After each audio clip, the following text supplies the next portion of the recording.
Salut à tous, c'est Florian d'IT Connect. Dans cette vidéo, je vous propose de faire un tour d'horizon des fonctionnalités gratuites de la console CrowdSec qui se présente comme une solution de Threat Intelligence qui va nous permettre d'obtenir des informations précieuses sur la réputation des adresses IP, mais également sur les menaces qui ont été détectées et bloquées sur les serveurs protégés par CrowdSec. Ce qui signifie que cette solution va vous permettre en quelques clics d'obtenir des informations très précises sur la réputation d'une adresse IP, mais également d'avoir une vue d'ensemble sur la sécurité de vos serveurs. Est-ce qu'ils sont ciblés ou non par des attaques et depuis quel type d'adresse IP? Est-ce que ce sont des adresses IP qui effectuent des attaques massivement ou est-ce qu'il s'agit peut-être plutôt d'une attaque ciblée sur l'un de vos serveurs? Eh bien voilà, la console CrowdSec permettra de répondre à différentes questions et notamment celle-ci. Alors ce que l'on va faire aujourd'hui, eh bien c'est tout simplement, je vais me connecter sur la console CrowdSec, je vais vous présenter comment on crée un compte et je vais vous faire un tour global des fonctionnalités et puis ensuite nous verrons comment installer CrowdSec sur un serveur Windows Server 2022 et comment venir l'enrôler, venir l'inscrire dans notre compte sur la console CrowdSec et nous verrons ce que ça offre en termes de fonctionnalités supplémentaires et nous verrons également quelles sont les informations remontées et interprétées dans la console CrowdSec qui est vraiment une solution très intéressante et très abordable en matière de Threat Intelligence. Alors si cette vidéo vous plaît, bien n'hésitez pas à regarder la suite, mais avant ça, pensez à vous abonner à la chaîne YouTube IT Connect. Pour créer un compte gratuit et accéder à la console CrowdSec, c'est tout simple. Rendez-vous sur ce site, vous mettez votre adresse mail, vous choisissez un mot de passe, vous validez, vous recevez un mail de validation, vous cliquez dessus et hop, vous avez directement accès à la console que je vais vous présenter dès maintenant. Vous pouvez utiliser la console CrowdSec que vous utilisiez ou non CrowdSec pour protéger et détecter, bloquer les attaques sur vos serveurs. Donc ça c'est vraiment important de le préciser. Donc là, quand on arrive sur la page d'accueil de la console CrowdSec, bien on a la liste de l'ensemble de nos instances CrowdSec qui ont été déployées sur des serveurs et qui ont été ensuite enregistrées dans la console. Donc là on voit que j'ai un seul serveur pour l'instant et à chaque fois bien, on va avoir quelques métriques vis-à-vis de ce serveur là, le nombre d'alertes, le nombre de scénarios de détection qui sont activés sur ce serveur, le nombre de composants de remédiation, c'est-à-dire de bouncer. Dans le cas présent, c'est un serveur Windows, donc en fait ça correspond ici au bouncer firewall, c'est-à-dire qu'on va bloquer les adresses IP malveillantes en créant des règles de pare-feu Windows Defender.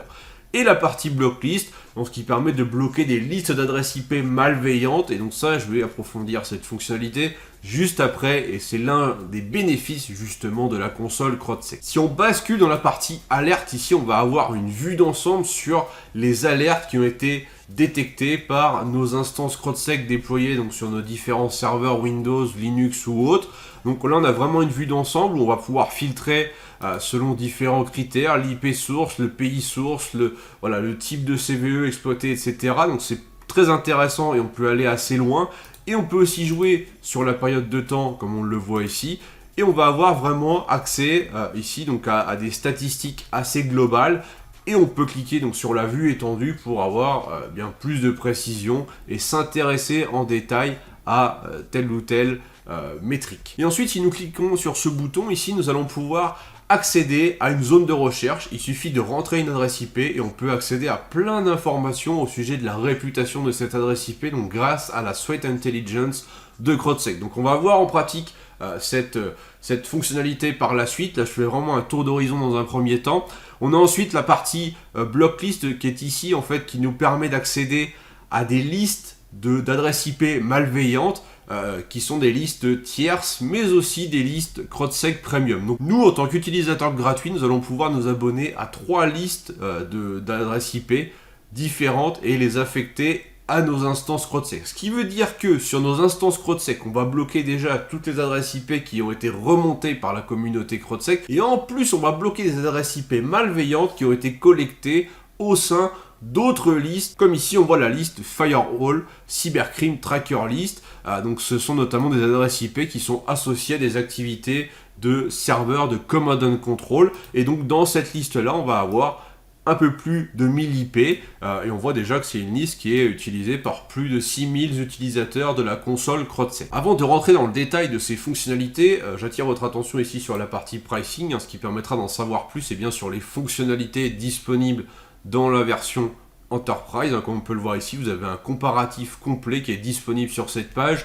Alors, il y a une fonctionnalité qui qui peut faire la différence et qui est vraiment intéressante, c'est le fait de pouvoir gérer les décisions, c'est-à-dire les adresses IP qui sont bloquées directement depuis la console CrowdSec. C'est-à-dire que ici, dans la partie décision, on pourrait venir ajouter une décision, c'est-à-dire bannir une adresse IP directement depuis la console et pousser cette information vers nos instances CrowdSec, donc ce qui évite d'aller le faire manuellement sur les différentes instances. Et à l'inverse, on peut aussi supprimer une décision depuis la console. Donc ça, voilà, c'était la petite parenthèse pour ce qui est réservé aux utilisateurs premium de la console CrowdSec. Désormais, je suis connecté sur mon Windows Server 2022. Je vais télécharger depuis le GitHub officiel le programme d'installation de CrowdSec. Donc je prends ici le package MSI. Donc ça, c'est vraiment pour le moteur de sécurité CrowdSec, donc le composant principal. Donc je vais ensuite lancer l'installeur, suivre l'assistant. Donc là, on clique vraiment sur suivant, on fait l'installation, on voit que c'est très rapide. Et on a déjà fait la première étape. La seconde étape, c'est quoi? Ça va être d'installer le Bouncer Firewall, donc pour bloquer les adresses IP dans le Firewall Windows. Donc là, c'est pareil, on se rend sur l'espace GitHub dédié. Donc là, on est en version 0.0.5 et on va prendre ici le installeur bundle.exe puisque ça va contenir à la fois le Bouncer Firewall de CrowdSec, mais aussi le runtime.net, donc qui est une dépendance en fait. Donc là, tout est intégré dans le même package, donc on va vraiment prendre celui-ci, ce qui évite de faire l'installation en deux temps. Ensuite, donc on va exécuter ce fichier, on va faire l'installation, voilà. Donc là, c'est pareil, c'est suivant. On voit que l'installation de CrowdSec est vraiment très simple. Voilà, donc là, on vient de faire l'installation sur notre serveur. Donc à partir de là, on va déjà être capable de détecter et de bloquer certaines menaces. Même si après, il faudra aller plus loin, éventuellement dans la personnalisation, pour lui indiquer dans quel fichier de log il faut aller faire la surveillance, etc. Mais là, on va rester sur une installation de base où CrowdSec va déjà être capable de détecter les attaques par brute force sur l'accès RDP, par exemple, de voir les scans qui pourraient être faits sur le service web du serveur, voilà. Donc il y a déjà quand même un certain nombre de scénarios qui sont pris en charge nativement pour protéger le serveur Windows. Et en complément, dans la console de gestion des services de Windows Server, nous allons retrouver un service nommé tout simplement CrowdSec, donc ça c'est vraiment pour le module de détection des intrusions. Et ensuite on a le service qui est ici, qui lui est propre au Bouncer que l'on vient d'installer. Donc voilà pour la mise en route de CrowdSec. Maintenant nous allons voir comment faire l'enregistrement dans la console CrowdSec. Ici dans la console CrowdSec, je vais cliquer dans la partie Engine, je vais faire Add Security Engine. Et là on me donne la ligne de commande qu'il faut saisir directement pour faire l'inscription. Donc là tout ce que je vais faire simplement, c'est rebasculer sur mon serveur Windows Server. Je vais ouvrir une console PowerShell ou une invite de commande. Et je vais exécuter la commande suivante. Alors je vais enlever le sudo qui est devant, puisque là en fait on nous donne la syntaxe pour Linux, mais là on n'a pas sudo de préinstallé à l'heure actuelle sur Windows.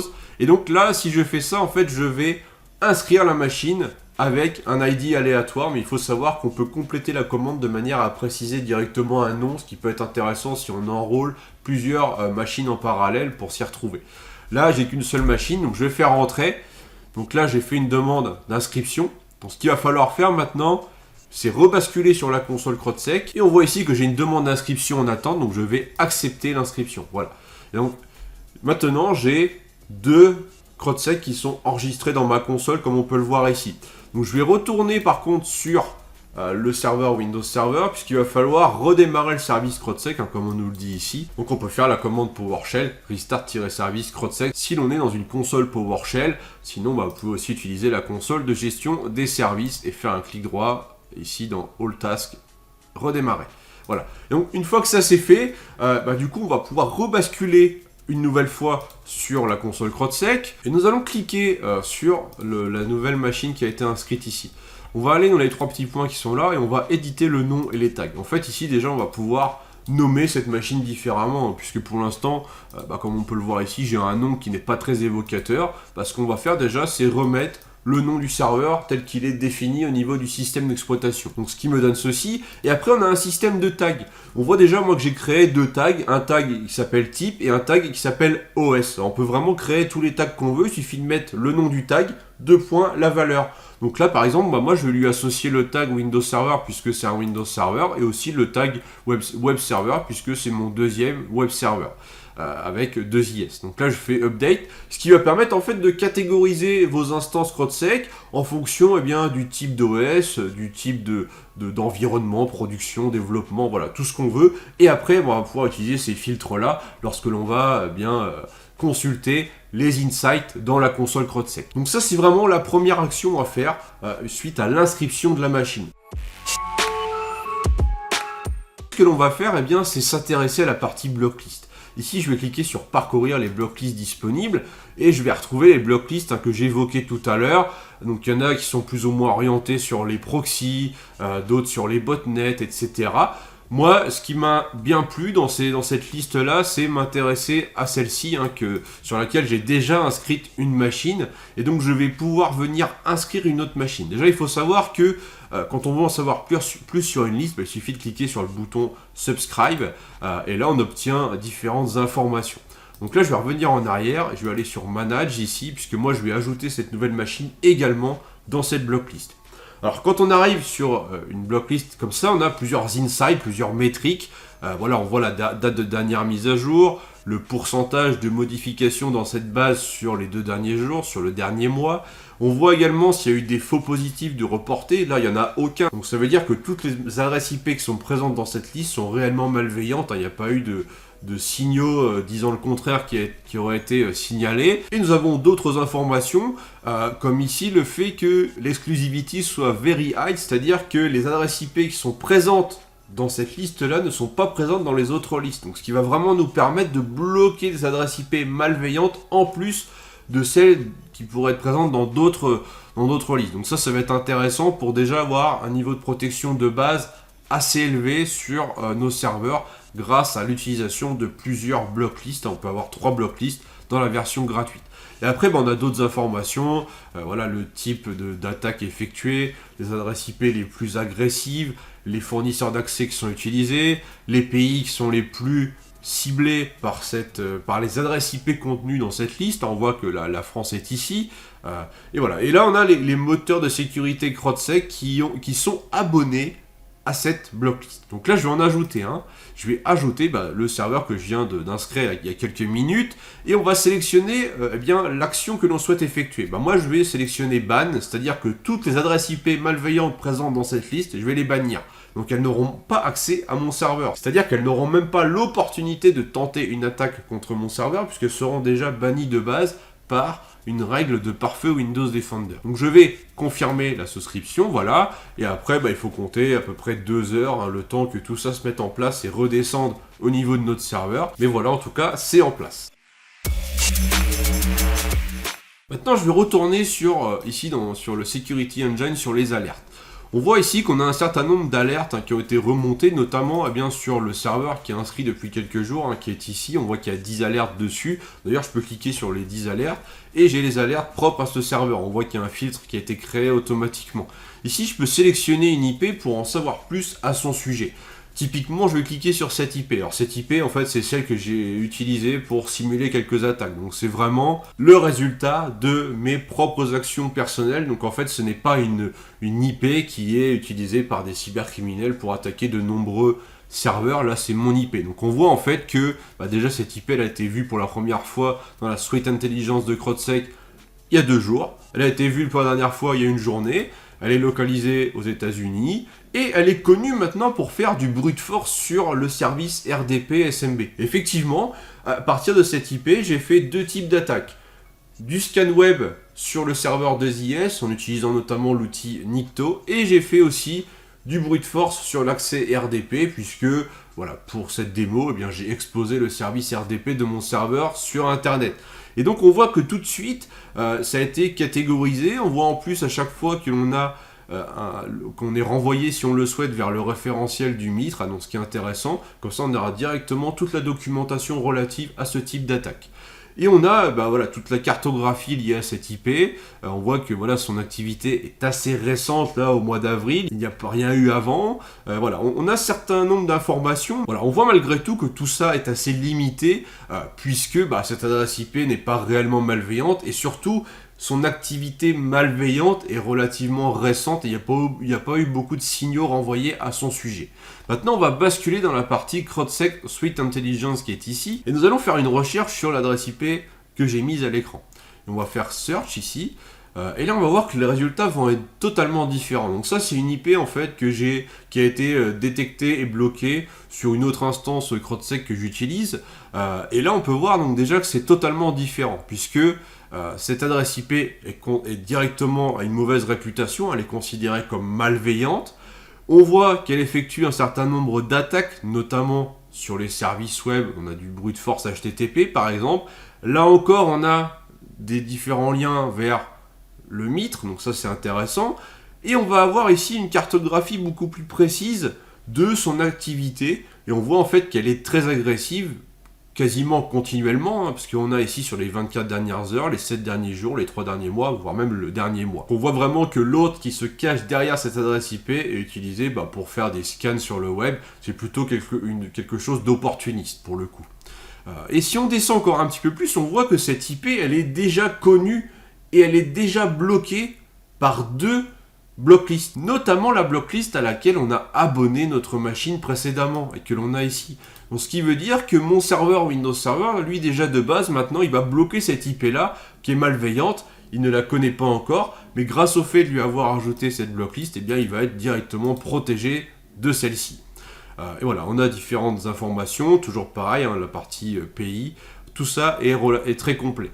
Et tout ça pour dire aussi que, sans même utiliser CrowdSec, je peux repérer une adresse IP dans des logs sur un pare-feu ou autre, et venir sur la console ici, mettre l'adresse IP et obtenir des informations à son sujet.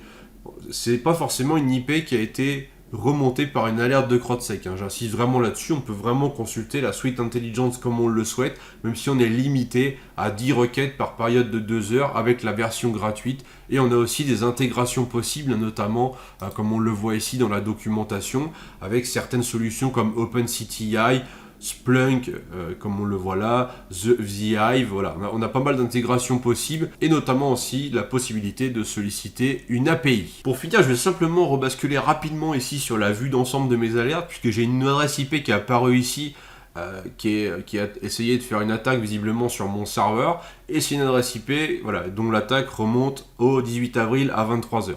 Si je clique sur cette IP qui est associée à la Russie, eh bien je vais pouvoir avoir aussi des informations à son sujet. On voit qu'elle elle a été vue pour la première fois par la suite Intelligence de CrowdSec il y a 5 mois.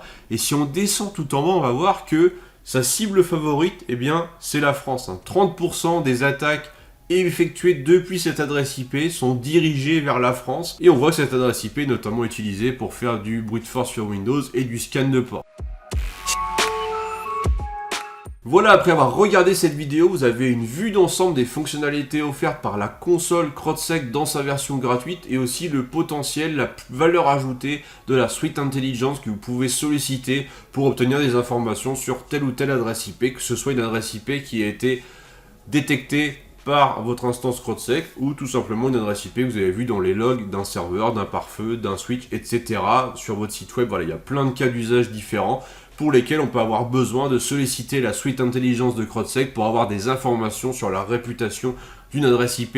Et pour le coup, c'est très intéressant, très précis grâce à de nombreux insights comme on a pu le voir. Alors j'espère que cette vidéo vous a plu. N'hésitez pas à tester la console CrowdSec. N'hésitez pas également à liker, à partager cette vidéo. Et je vous dis à très vite. Ciao.